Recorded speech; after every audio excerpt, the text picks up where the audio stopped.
Breaking structure is so important. The moment I break a structure, that's when Jeff's wrong. If I break a structure of his head, break a structure of your hip, we were saying before that where you push the joint, the body has to go. And that's true of the wrist, and it's true of the elbow, it's true of the head, it's true of the knee. The moment you break the structure, that's it. So having that structure broken is very useful. So we know this. I'm pulling on Andrew and he's resisting, it's not working. But if I suddenly break sideways, now it's easy to pull it. You're aware of where your structure can be broken.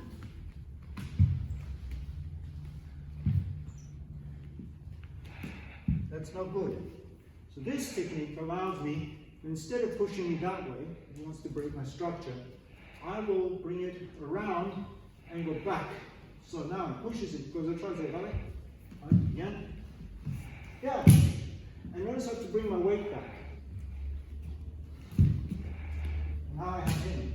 And I can control his elbow. Notice as he pushes, you notice a little curve makes all the difference. If I don't do the curve, he controls my elbow. Here, and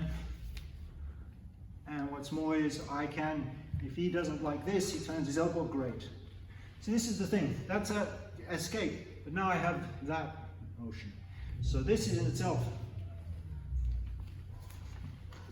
That's his escape, great. I've got now another fall. So, as he pushes down, I go, okay, escape. Now he keeps pushing that way. And he doesn't have to do a Shihonage, that's just for fun.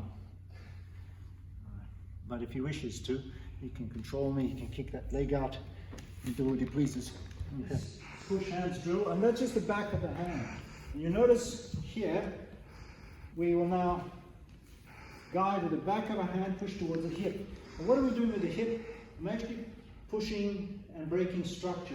We were talking before about using the elbow or the knee.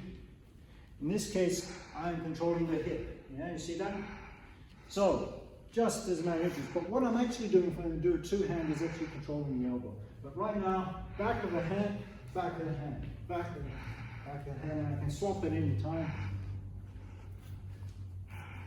And 1, 2, 3. But here we are, this is the interesting part. We'll swap again. There, there. I use this other hand. And now there.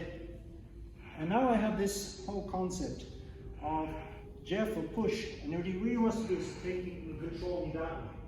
And from there, he can also use, apart from kicking my hand there, he can simply take that knee. Yeah. So, similarly, if I do there, this knee is in prominence. So, this is good because controlling this, all kinds of controls. This is an unlikely hold, but once that's how you can make that Shihonage in Aikido work. Yeah, is that. It's not by going, that's in effect. But here it controls the whole body.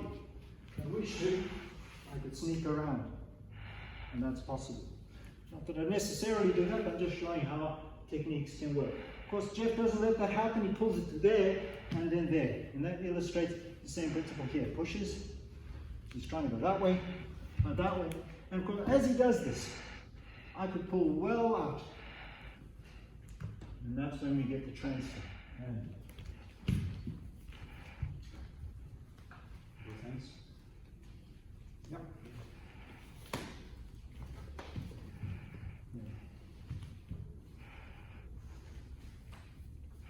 He pulls away, out, catches this arm, again, pull this arm, grab the other arm.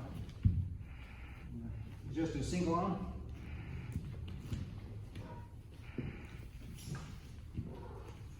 Change arms.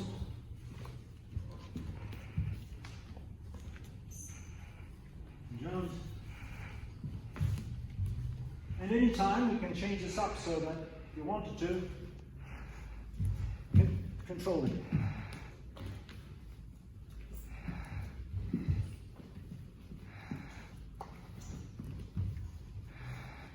Yeah. Oopsie.